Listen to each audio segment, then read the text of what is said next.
Olá, meninas! Tudo bem com vocês?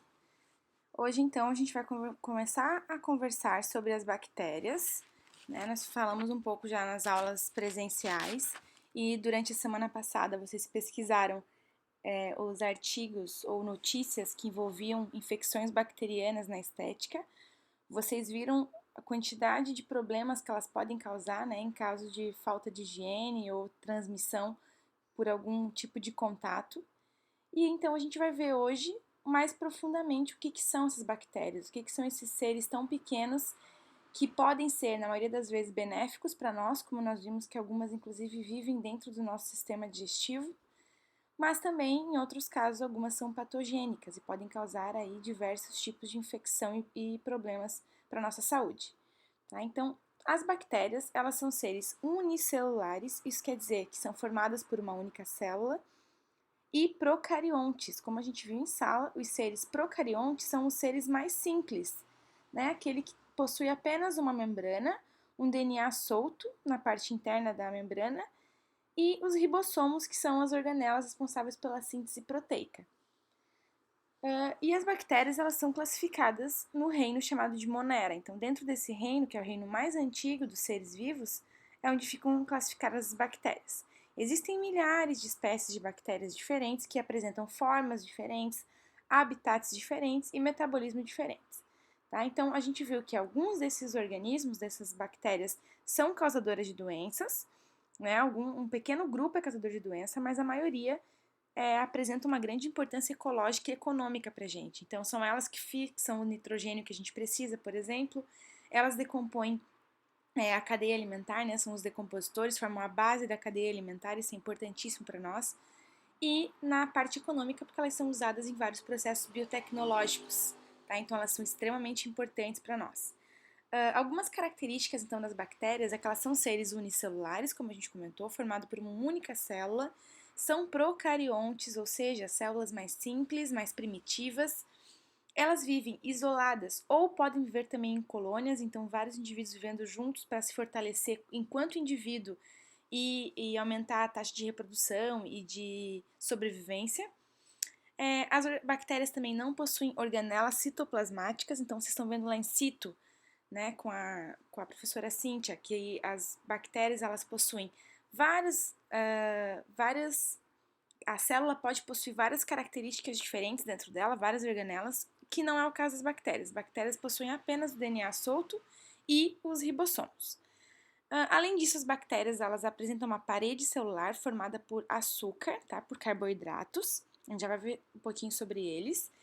Elas apresentam uma membrana plasmática muito parecida com a nossa e apresentam o citoplasma, que é a parte interna, né, da célula. Então, eu tenho a membrana, o que está dentro da membrana a gente chama de citoplasma, onde nas bactérias fica solto o DNA e os ribossomos.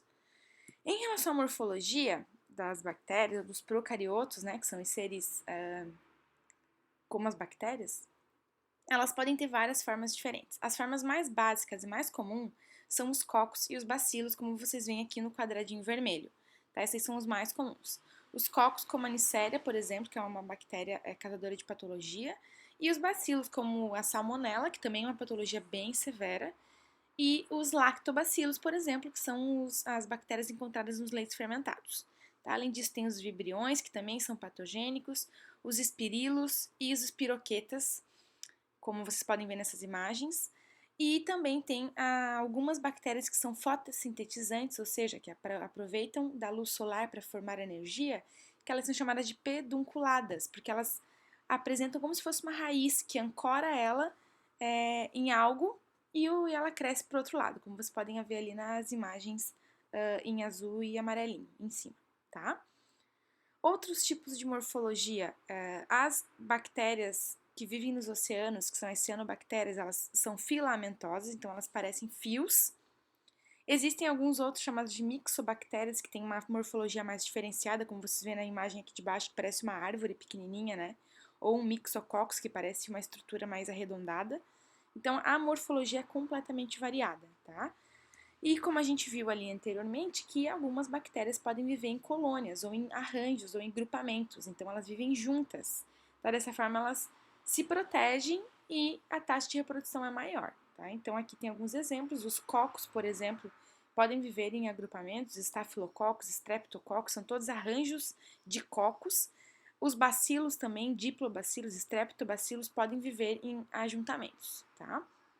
Outras características das bactérias é que elas podem ser ou heterótrofas, ou seja, são decompositoras e parasitas, e em outras palavras, isso quer dizer que ela não consegue produzir o seu próprio alimento, então ela precisa de um outro ser para se reproduzir, para se alimentar, ou elas podem ser autótrofas, tá? E aí ela pode conseguir o seu alimento através da quimiossíntese, né, de algum composto químico que ela consiga quebrar e transformar isso em glicose, em energia, ou a fotossíntese, que daí é quando ela consegue utilizar a luz solar para produzir energia para ela. Tá? Então, as bactérias elas podem ser ou autótrofas ou heterótrofas, tá? E aí isso vai variar de espécie para espécie. Em alguns casos, a espécie bacteriana pode fazer, inclusive, os dois tipos de processos. Em relação à sua reprodução, a reprodução delas pode ser sexuada e assexuada. Nesse caso aqui, a gente está mostrando a reprodução assexuada, que aí é quando é por brotamento, ou seja, de uma bactéria ela dá origem a outra igual a ela. Tá? Então, ela vai fazendo o processo de cisciparidade, que é uma bipartição, ela vai se dividindo em brotos que são iguais a ela. Tá? Em relação ao envoltório da parede bacteriana, a gente tem aqui um esquema de uma parede celular. A gente viu que a membrana ela é formada por lipídios, igualzinho a nossa membrana celular que eu mostrei para vocês. Na bactéria, por fora da membrana plasmática, ela possui ainda uma parede celular, que é um envoltório rígido, que é o responsável pela forma da célula, então a morfologia da célula é decorrente da parede celular, e ele é constituído basicamente de açúcares, ou de glicanas, ou de carboidratos, tá? Que quer dizer a mesma coisa. Então, no caso das bactérias, o peptidoglicana é o açúcar mais presente, tá? Peptidoglicana. Vocês conseguem ler ali nessas letras menores ali, em pretinho, está escrito parede celular formada por camada espessa de peptidoglicano. Tá? Então, esse tipo de açúcar é o mais comum de estar formando a parede bacteriana. Quando a gente fala em bactérias, elas conseguem se distinguir em relação à sua parede celular em bactérias gram-positivas e gram-negativas. O que é isso? O gram é um nome de coloração. Então, é um tipo de corante que a gente utiliza para visualizar essas bactérias em microscópio, que para esse corante em específico, a bactéria pode ser positiva ou negativa, ou seja, ela vai corar ou não vai corar. Tá? Então, esse esqueminha primeiro que está aqui mostrando para vocês é um exemplo de uma bactéria gram-positiva, ok? E aqui embaixo a gente tem um exemplo de bactéria gram-negativa. O que isso quer dizer? Vejam que no esquema de cima tem uma setinha apontando para uma parte verde que está escrito membrana plasmática. Acima dela tem uma camada espessa de peptidoglicana. A coloração de gram, ela cora o açúcar, ela cora o peptidoglicana. Então, como a parte mais externa dessa bactéria gram-positiva é o peptidoglicana, ela é corada, por isso gram-positiva. Enquanto que na imagem de baixo, a gente está vendo uma bactéria chamada de gram-negativa. Veja no esqueminha do lado que tem uma membrana plasmática, tem uma camada de peptidoglicana que é um pouco menor e menos espessa, e acima do peptidoglicana eu tenho mais uma camada de lipopolissacarídeo, que é a mistura de lipídios com proteínas e açúcares. Tá? Então, o peptidoglicana que é corado pela gram, ele não está tão à mostra como no caso da gram positiva. Né? Concordam comigo que ela está envolta ali por duas camadas de lipídio, então a coloração de gram, esse corante, não consegue penetrar tão profundamente a ponto de corar essa bactéria. Por isso ela é chamada de gram negativa. Agora, se a gente for contar a quantidade de camadas que elas têm, vejam que a gram positiva ela apresenta uma camada de membrana plasmática e uma de peptidoglicana, né? Então ela é formada por duas camadas de membranas, digamos assim. Enquanto que a bactéria gram-negativa, ela apresenta uma membrana plasmática, uma de peptidoglicana e uma por fora de lipopolissacarídeo. Então, ela tem 3 paredes. Isso quer dizer que as bactérias gram-negativas, elas são mais difíceis de morrer, tá? Então, elas são as responsáveis por as infecções mais difíceis de tratar. Por quê? Porque ela tem uma camada protetora a mais do que a gram-positiva. Então, a mortalidade causada por bactérias gram-negativas é maior justamente pela dificuldade que se tem em tratar, ok? Então, deu para entender isso? Qualquer dúvida, vocês deixam aqui embaixo nos comentários, tá, meninas? Mais um esqueminha mostrando isso em relação ao gram, ó. De novo, gram é a coloração que a gente utiliza para curar a bactéria. Vejam do lado esquerdo da tela que está escrito gram positivo. Eu tenho então uma membrana e uma camada enorme de peptidoglicana, formando duas camadas, né, que envolvem a bactéria, enquanto que do lado direito eu tenho gram negativa, eu tenho 3 camadas, 2 de lipídio e uma no meio de peptidoglicana. Tá? Então ela é um pouco mais resistente. Aqui mais um tipo de imagem mostrando, ó, a parte de cima uma bactéria gram-positiva, mostrando uma camada enorme de peptidoglicana em cima e a membrana plasmática embaixo. E na imagem mais de baixo eu tenho ali uma membrana plasmática, eu tenho uma camada de peptidoglicana, que é o açúcar característico de bactérias, e eu tenho uma membrana externa, né, esse lipopolissacarídeos ali externamente. Okay? Então essa é a diferença entre gram-positiva e gram-negativa. Entendam que a gram-negativa é mais difícil de tratar. Okay? Então, normalmente o médico, quando a pessoa chega até ele com uma queixa de infecção, de maneira geral, se trata o gram-positivo. Então, dá um antibiótico que afete o peptidoglicana. Se, depois de alguns dias, a febre não baixar, não começar a ter melhora, você volta para o hospital, que provavelmente o que está te infectando é uma gram-negativa. Aí se tomam antibióticos um pouco mais fortes para conter ela, ok? Aqui um esqueminha para vocês verem, ó. Então, como é que eu faço essa coloração? Eu coloco um corante chamado cristal violeta, que é o que vai corar a peptidoglicana. Vejam ali que eu pego as bactérias, coloco naquela lâmina ali, pingo esse corante violeta, pingo ali, vai reagir com o peptidoglicana. Por mais que eu passe uma acetona depois, a bactéria que é gram-positiva, ela vai permanecer roxinha. As bactérias que eram gram-negativas, que não coraram com o violeta, porque ela não tinha tanto peptidoglicana, ela vai ser corada com outro corante, que normalmente a gente usa o safranina, que é esse rosinha aqui por último. Então, quando eu vou ver em microscópio, eu vejo dessa forma aqui, ó. Todas as gram-positivas coradas em roxo e as gram-negativas coradas em rosa ou em vermelho. Ok? E assim eu consigo diferenciar. Por isso que é feito em alguns casos exame de sangue, por exemplo, para diferenciar qual é o tipo de bactéria que você está sendo infectado. É uma gram-positiva ou gram-negativa. Como vocês viram, a membrana delas é diferente, então a forma de tratamento também vai ser diferente.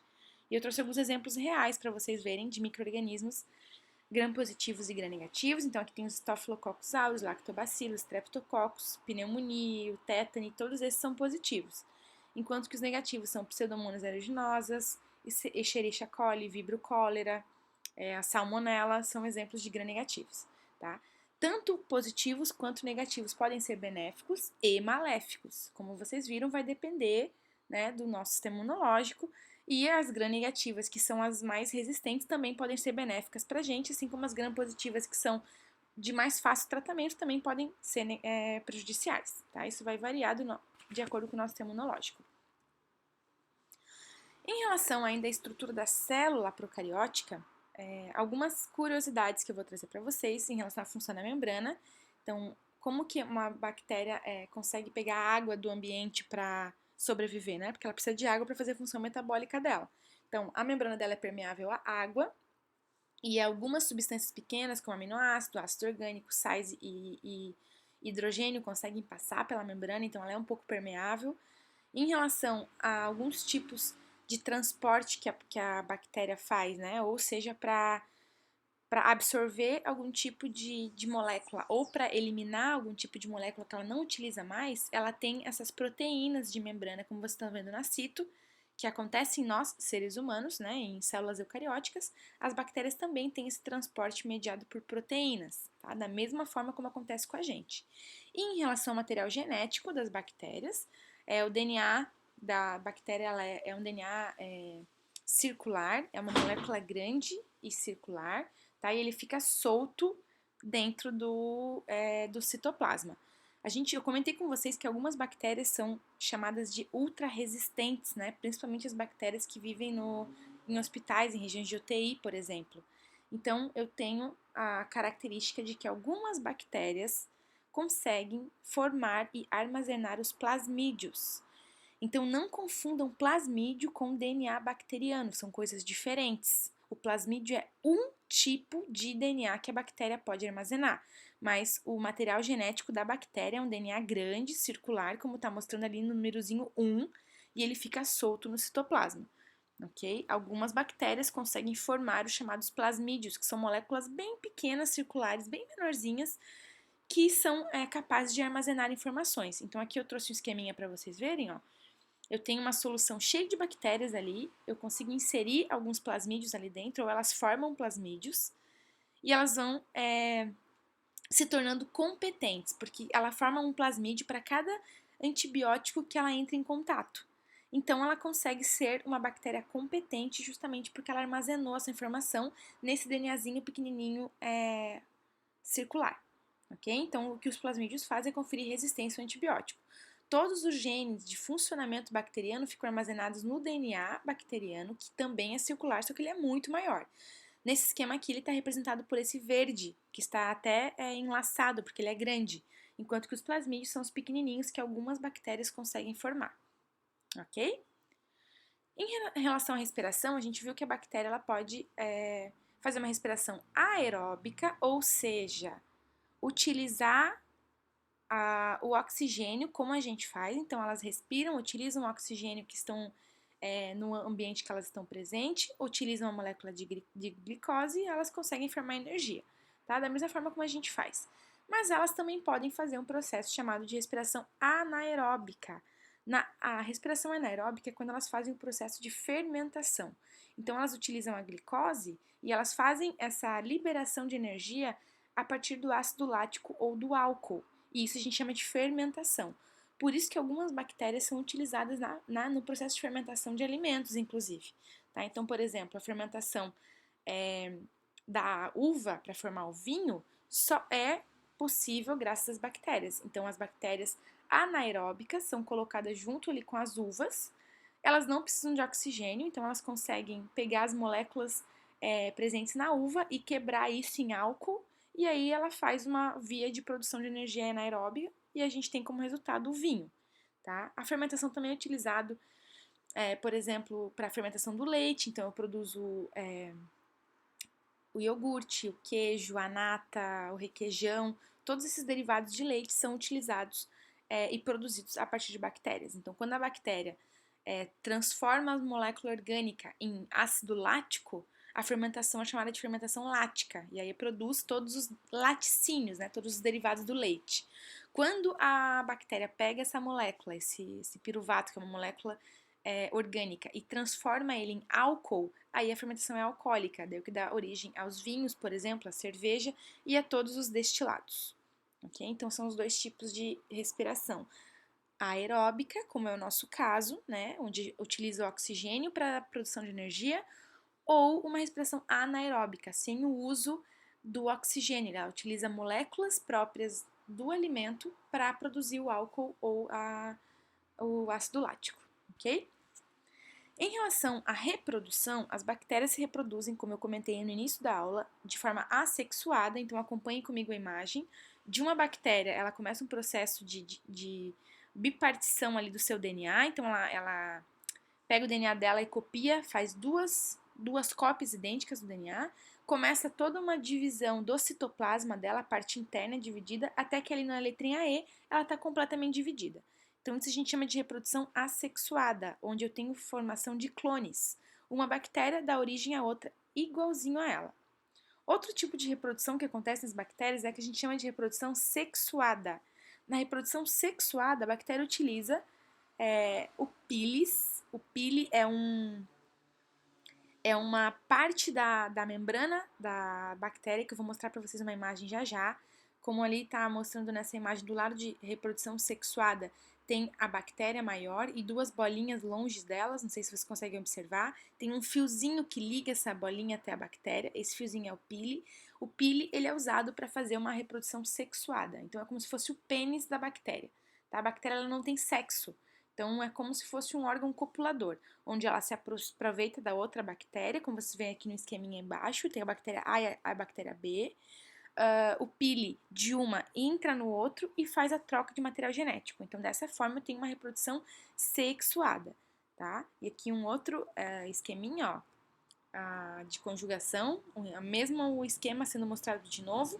Eu tenho ali no númerozinho 1 uma bactéria doadora e uma recipiente, estão vendo? Que está escrito ali. É possível, através do pili, elas fazerem transferência ou do DNA bacteriano, que é aquele vermelhinho maior ali, ou dos plasmídios, tá? Como está acontecendo nessa imagem, ela está passando o plasmídio para a colega do lado. Dessa forma, as bactérias se tornam ultra resistentes, porque elas vão compartilhando os plasmídios dentro delas e armazenando a informação de antibióticos que já foram tomados. Ok? Então, isso é um tipo de reprodução sexuada, envolve sexo, envolve o pili, que é o órgão copulador das bactérias. Ok?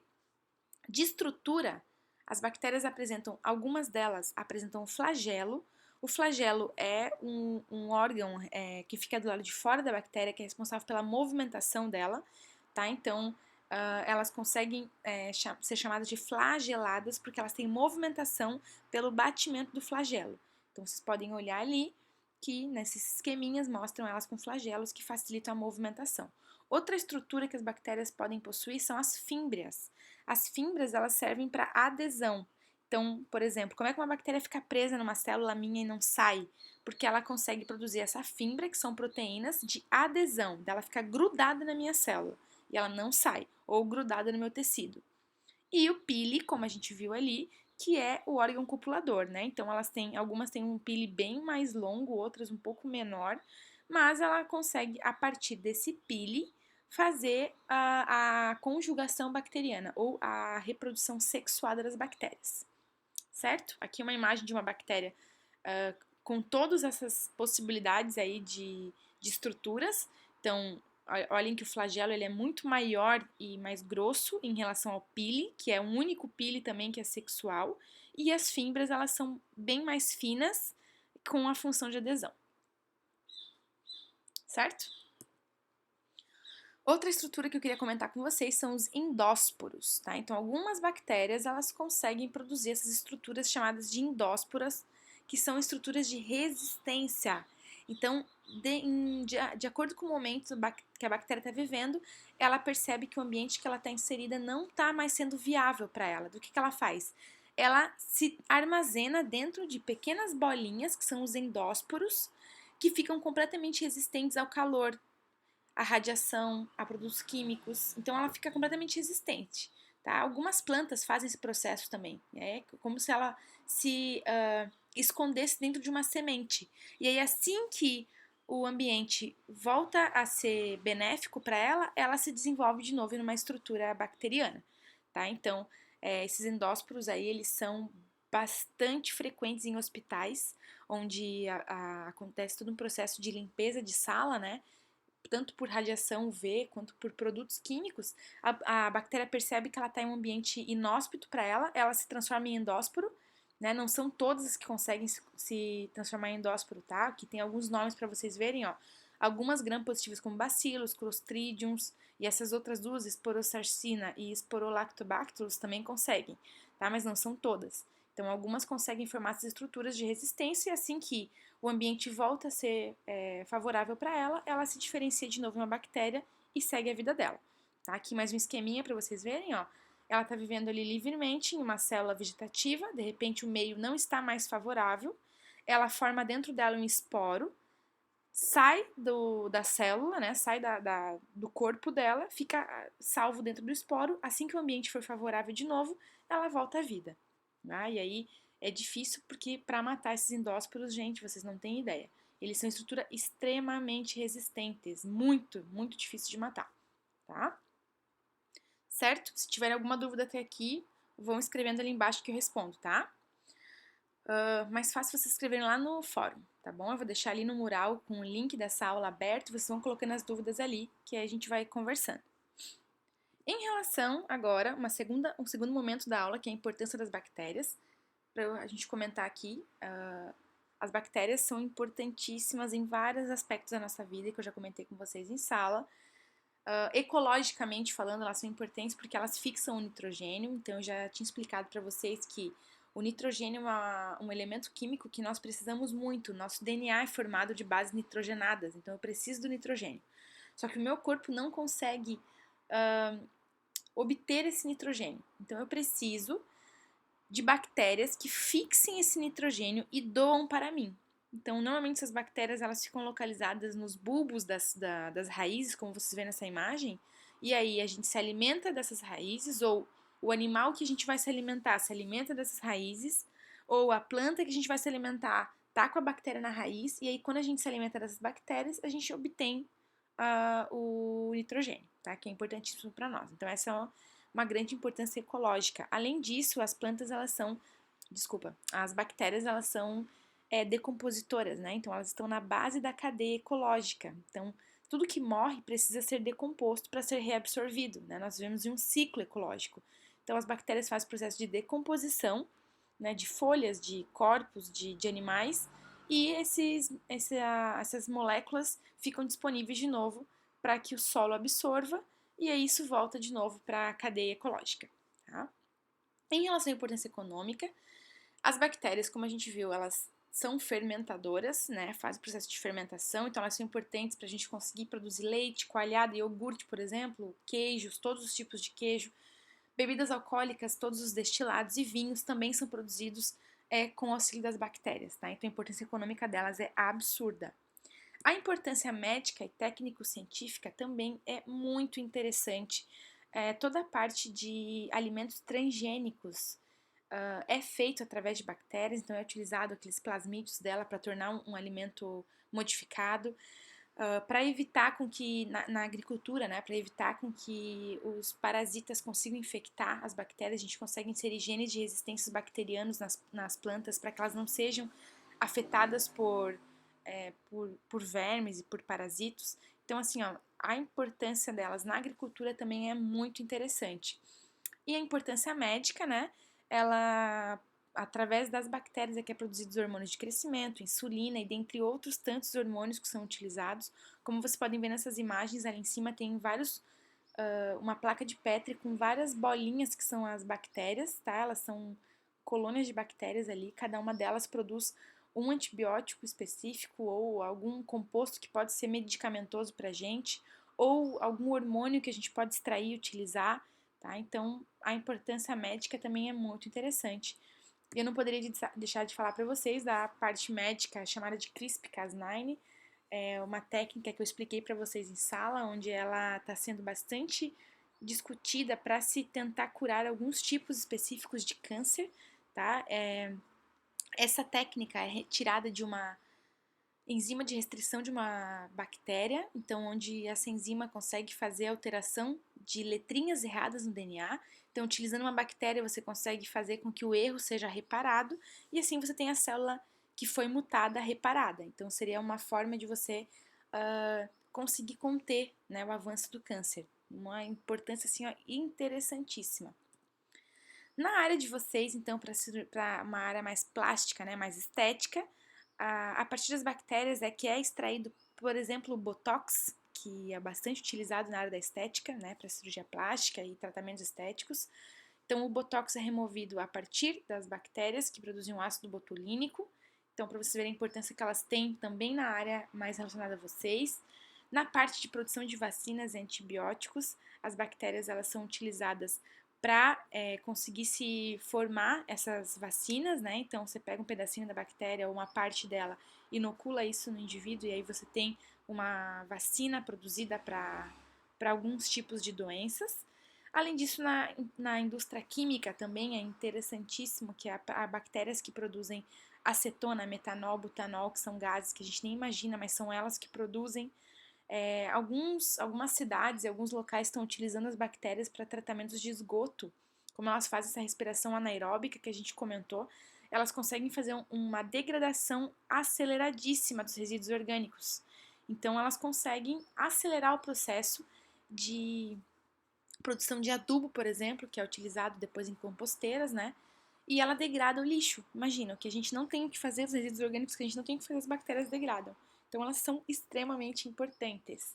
tá? Então, parte delas são muito importantes para nós, muito benéficas, e outras partes são as que causam doenças, que é o que eu vou trazer para vocês agora. Algumas doenças bacterianas, tá? Alguns exemplos de doenças bacterianas, para vocês terem conhecimento e conseguirem diferenciar o que é transmitido por fungo, o que é transmitido por vírus, o que é transmitido por parasito.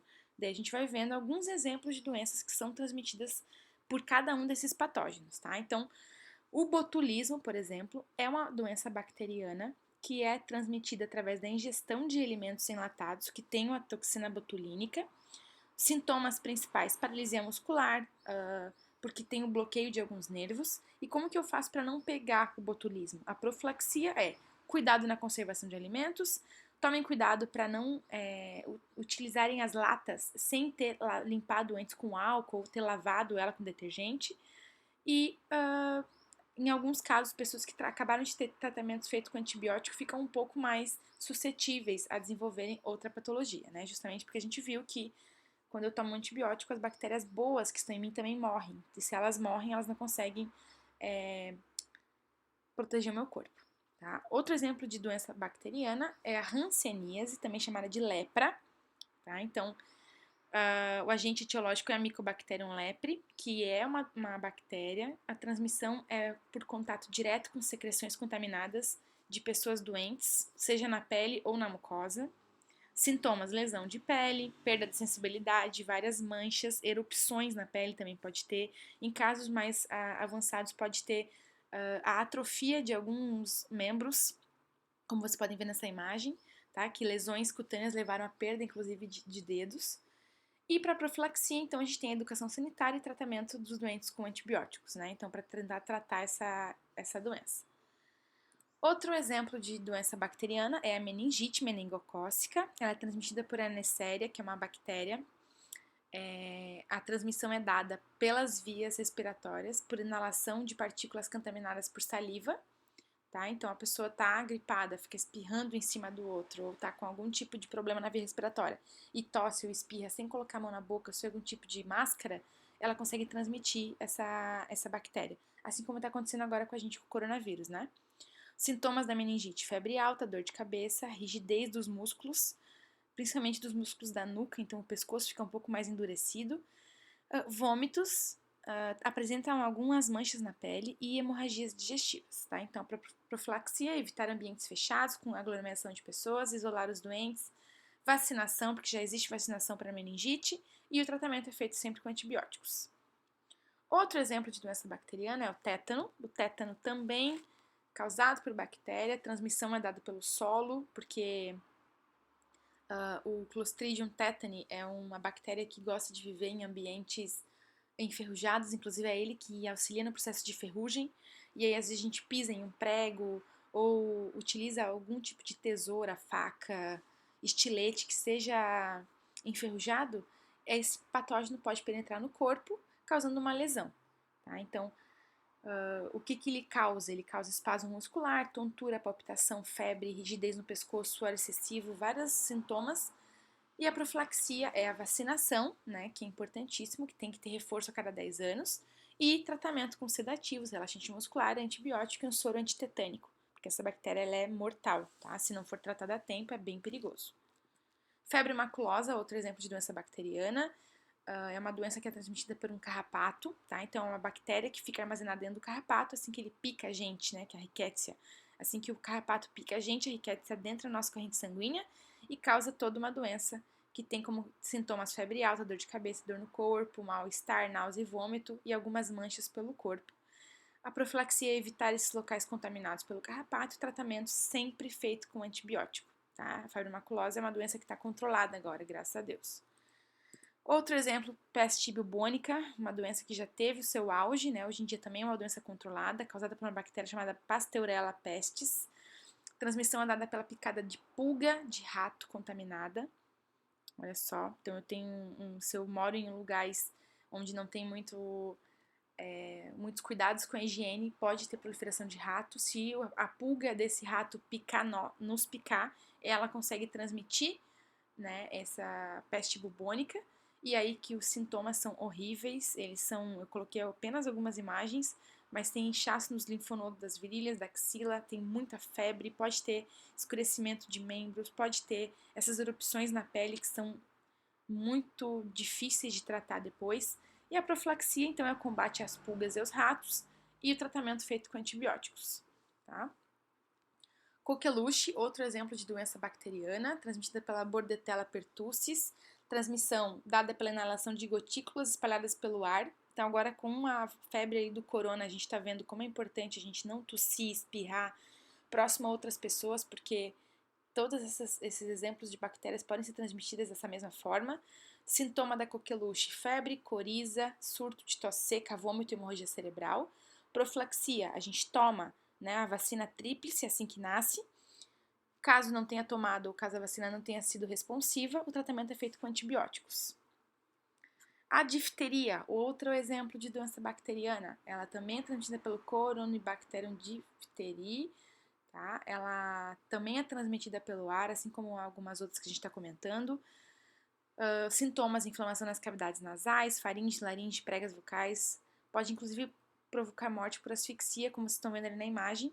As amígdalas da pessoa lá no fundo da boca dela estão completamente comprometidas, estão bem inflamadas e elas estão inchando. Então pode ser que inche tanto que o ar não passe e a pessoa acaba morrendo por asfixia. Tá? A profilaxia também é uma das tratadas pela vacina tríplice, tá? E o tratamento é feito com soro e antibióticos. A tuberculose, uma doença um pouco mais conhecida, é causada pelo Mycobacterium tuberculosis, também é uma bactéria. Transmissão da mesma forma, inalação de gotículas espalhadas pela fala, espirro e tosse de pessoas que estão contaminadas. Sintomas muito parecidos com o que a gente viu agora há pouco: tosse, falta de apetite, emagrecimento, febre, dor torácica e fadiga. E a profilaxia dela é a vacina BCG, que nós somos obrigados a tomar, e o tratamento, caso persista a doença, é feito com antibióticos. A cólera, outra doença bacteriana, o agente etiológico é uma bactéria chamada Vibrio cholera. A transmissão é feita pela ingestão de água e alimentos que são contaminados pelas bactérias. Sintomas: forte diarreia, fezes esbranquiçadas e aquosas, pode ter sangue nas fezes, dor no corpo, náusea, vômito, pode ter cólicas abdominais e é uma doença bem difícil, é uma diarreia muito difícil, uma diarreia muito forte, pode ter muito perda de sangue. Tá? E a profilaxia é saneamento básico, né? Ingerir sempre água fervida ou lavada ou que tenha passado por um tratamento de cloro, lavar bem as frutas e verduras, não ingerir frutos do mar crus e o tratamento é feito com antibióticos. Febre tifoide, outro exemplo de doença bacteriana, o agente etiológico é a salmonela, tá? A salmonela, ela é uma bactéria que adora viver no ovo. Então, quando as pessoas não fazem a limpeza do ovo, né, ou que deixam o ovo passar muito do ponto, ela pode ter infectado por salmonela. E aí, quando a pessoa come tanto o ovo cru, como feito na maionese, por exemplo, com um ovo com gema mole ou que não seja tão cozido, a pessoa pode se infectar. Tá? Então, a transmissão se dá pela ingestão de água e alimento contaminado, né, com o agente etiológico, aí, que no caso é a salmonela. A profilaxia tem vacinação para isso, para febre tifoide, e o tratamento procedido com antibióticos, tá? Mas como ele envolve o trato gastrointestinal, pode ser que a pessoa fique com falta de líquidos e sais minerais, então dá para fazer a reposição também para amenizar o problema. A leptospirose, um outro exemplo de doença bacteriana, o agente etiológico é uma bactéria chamada Leptospirose interrogans, tá? Essa doença, ela acontece bastante em locais onde não tem um saneamento básico, tá? Porque ela é transmitida pela água contaminada.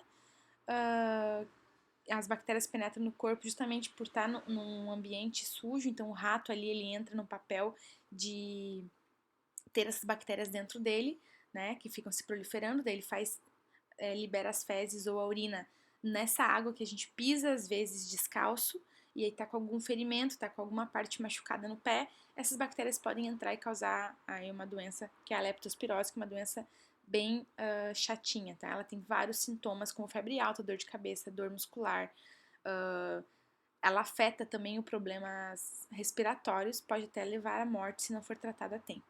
Aí existe vacina para ela. O correto ali para profilaxia é evitar lixões, alagamentos, realizar tratamento de água, vigilância sanitária e o tratamento no fim é feito com antibiótico, tá? A gonorreia ou blenorragia, né, também é outro nome dela, é uma doença sexualmente transmissível causada pela Neisseria, tá, que é uma bactéria. Essa transmissão é dada através das relações sexuais ou, em casos de nascimento, se a mãe for contaminada, consegue passar isso para o recém-nascido durante o parto. Sintomas: dor, ardência e pus espesso amarelo na uretra. Então, tá, tem imagens tanto de uretra feminina quanto masculina. Tem sempre esse líquido amarelo, né? Esse pus bem espesso saindo e uma dor e ardência. Pode acontecer também na boca, né? Se a boca tiver contato com o órgão que está afetado, ela pode ser também acometida. Então, utilizar sempre preservativos, né, na relação sexual e o tratamento é feito com antibiótico.